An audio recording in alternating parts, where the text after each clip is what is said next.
예, 공교롭게도 오늘 새벽 김만배 씨가 구치소에서 나왔습니다. 검찰이 구속기간 연장을 요청했는데 법원이 불허했기 때문이죠. 이 때문에 김 씨의 입에서 어떤 말들이 나올지가 매우 중요해졌습니다. 앞으로 어떤 일들이 벌어질지 법조팀 이재중 기자에게 물어봐드리겠습니다. 자, 이 기자 어서 오십시오.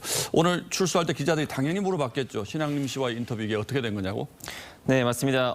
기본적으로 내용을 한번 말씀을 드리면 당시 이제 중수 2과장이었던 윤석열 검사가 대출 브로커 조 씨에게 커피를 타주고 또 그 이후에 사건이 무마됐다라는 게 이 김만배 씨와 신앙림 씨 간의 인터뷰를 기반으로 나온 보도 내용인데 오늘 출소를 하면서 사실상 이 인터뷰 내용이 거짓말이라는 취지의 이야기를 했는데요. 한번 들어보겠습니다. 그 당시에 대검 중수 과장으로서 그런 영향력 있는 위치에 있지 않았다고 생각합니다. 알려져 있듯이 이 김만배 씨가 법조 기자로 오랜 경력을 쌓아온 것으로 알려져 있는데 아마 검찰 생리를 잘 안다고 봐야 할 것 같습니다. 그런데도 불구하고 인터뷰 당시에 이야기한 어떤 중수과장이나 부장검사가 특정 사건을 무마하거나 수사를 하지 않는 없앨 능력이 있는 위치에 있지 않다는 걸 잘 알고 있었을 텐데도 이런 허위의 인터뷰를 한 거죠. 예, 그렇죠. 대검 중수과장 선에서 봐줄 수 있는 사건이 아니다. 이제 이렇게 주장을 하는데 당시 김 씨의 육성을 들어보면 분명히 윤석열 검사가 봐준 것처럼 묘사를 하잖아요. 네. 예, 그렇게 되는 거죠. 예. 그렇습니다. 왜 이런 인터뷰를 했을지를 이유를 한번 생각을 해보자면 당시에 경기 지역 언론에서 화천대유 자산관리공사는 누구 것입니까? 라는 제목의 칼럼이 게재가 되면서 의혹이 점점 커지던 상황이었습니다. 그러니까 김만배 씨 입장에서는 이 문제가 더 커질 경우에 사업이 치명타를 입는 것은 물론이고 자신 그리고 당시 인허가권자였던 이재명 대표에게까지 수사가 벌어질 수 있다. 이렇게 인식을 했던 것 같고요.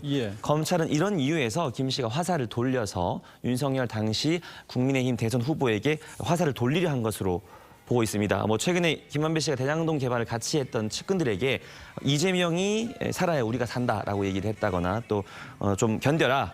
이재명이 대통령 되면 우리 나갈 수 있다라고 이야기했다는 사실이 보도가 되고 있는데 이런 것도 김 씨의 이 인터뷰 의도를 우리가 한번 유추를 해볼 수 있는 부분입니다. 예, 알겠습니다. 결정적으로 이제 1억 6,500만 원이 김만배 씨에서 신앙림 씨로 건너갔는데 이 돈의 성격도 이게 지금 굉장히 중요한데 신앙림 전 위원장은 이제 책 3권 준 값이다 이렇게 얘기하고 있고 김 씨도 이제 오늘 아침 나올 때 보니까 그건 책값이 맞다 이렇게 주장을 하고 있는데 이게 이제 어떤 책입니까?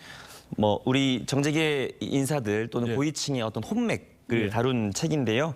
어쨌든 신앙림 씨 같은 경우는 이 책에 10년 정도를 들여서 아주 공들여서 만든 책이다 이렇게 주장을 하고 있는데 검찰은 그렇게 보지 않고 있는 것 같습니다. 시중에 비슷한 내용을 담은 책이 2만 원에 거래되는 사실을 확인했다고 인터넷에도 하고요. 많이 나와 있죠. 이런 비슷한 내용들이. 맞습니다. 어쨌든 이 한 권에 5천만 원씩 3권 해서 1억 5천만 원 플러스 부가세를 10% 포함해서 1억 6,500만 원을 받았다고 하는데 사실 이 도서는 면세라서 부가세가 붙지 않습니다. 그렇기 때문에 해명 자체가 옳지 않아서 검찰이 설득력이 있다고 받아들이지는 신 씨의 주장을 설득력 있게 받아들이지는 않고 있고요. 또 압수수색할 때 이 고가의 책들이 이 김만배 씨 사무실에서 방치된 상태로 발견이 됐기 때문에 객관적으로 이 책 가치 그리고 이 돈의 성격을 규명을 한다 이런 방침입니다. 그러니까 정말로 1억 5천만 원어치의 가치가 있는 책이라면 사무실에 그냥 함부로 방치해뒀을 리가 없다. 이제 이게 검찰의 판단인 거죠.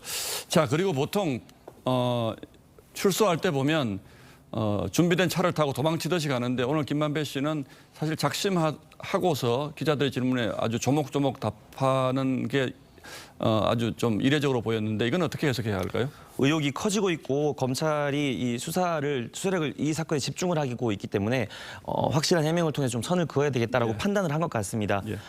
인터뷰가 녹취되는지 몰랐고 자신에게 사과를 해야 된다 신 위원장이 이렇게 얘기했는데 사적인 대화여서 사실을 말할 책임은 없었다는 취지로 주장을 하는 전략으로 분석이 되고요. 또 검찰이 이 허위 인터뷰를 이 선거 개입으로 보는 것과 관련해서도 자신은 그런 능력이 있는 사람이 아니다. 또 조우영 씨에게 인터뷰를 종용하지 않았다. 이렇게 적극적으로 반박하는 모습을 보였습니다. 어쨌든 김만배 씨 입장에서는 검찰이 아직 결정적인 물증은 없다. 이렇게 이제 판단하는 것 같고 검찰 특별수사본부가 발족을 했으니까 검찰 역시 이제 그 부분 1억 6,500만 원의 대가성 이런 부분들을 앞으로 이제 밝혀내야 되겠죠. 예, 이재중 기자 잘 들었습니다.